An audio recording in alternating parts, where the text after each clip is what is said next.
കല്ലുവത്താം കടവ് പാലം ഉൾപ്പെടെ യാഥാർത്ഥ്യമാക്കി അവികസിത പ്രദേശമായ ഏനാദി എന്ന ഗ്രാമത്തിൽ ഒട്ടേറെ വികസന പ്രവർത്തനങ്ങൾക്ക് ജനകീയ ആസൂത്രണ പ്രസ്ഥാനത്തിലൂടെ നേതൃത്വം നൽകിയ Vaikom taluk library council president, Enadi ഗ്രാമവികസന സമിതി ചെയർമാൻ, ടാഗോർ ഗ്രന്ഥശാല പ്രസിഡന്റ് തുടങ്ങി വിവിധ നിലകളിൽ പ്രവർത്തിച്ച പ്രൊഫസർ ഡി മോഹനൻ നായരുടെ 23ാമത് അനുസ്മരണം വേറിട്ടതാക്കി വായനശാല പ്രവർത്തകർ.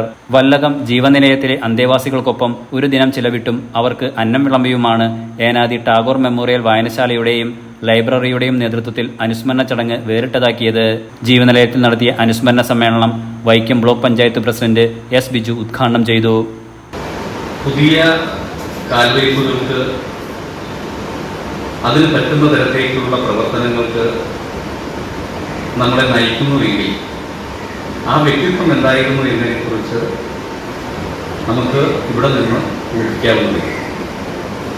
തൻ്റെ കർമ്മമണ്ഡലങ്ങളിൽ ഏറ്റവും പ്രസക്തമായ സാമൂഹിക സേവന പ്രവർത്തനങ്ങളിലും സാംസ്കാരിക രംഗങ്ങളിലുമൊക്കെ അദ്ദേഹം ഉയർത്തിയ നിലപാടുകളും ഒരു നാടിൻ്റെ നന്മയ്ക്കും പുരോഗതിക്കും വേണ്ടി അദ്ദേഹം പ്രയത്നിച്ചതും ഒക്കെയും ആ ഓർമ്മകൾ മാത്രമാണ് നമ്മളെ ഇപ്പോഴും അദ്ദേഹത്തെ പ്രേരിപ്പിക്കുന്നത് എന്ന് സംശയം പറയാം.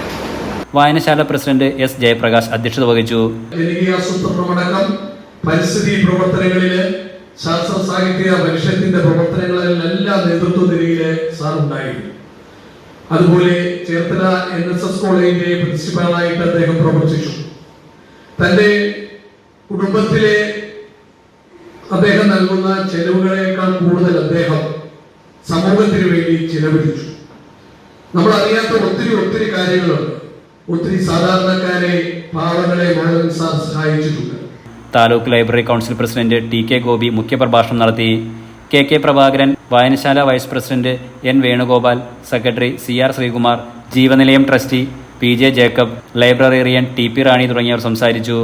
മോഹനൻ നായരുടെ മകൻ ഹരികൃഷ്ണൻ, മറ്റു കുടുംബാംഗങ്ങൾ തുടങ്ങിയവർ അനുസ്മരണ ചടങ്ങിൽ പങ്കെടുത്തു. Enlight news, Vaikom.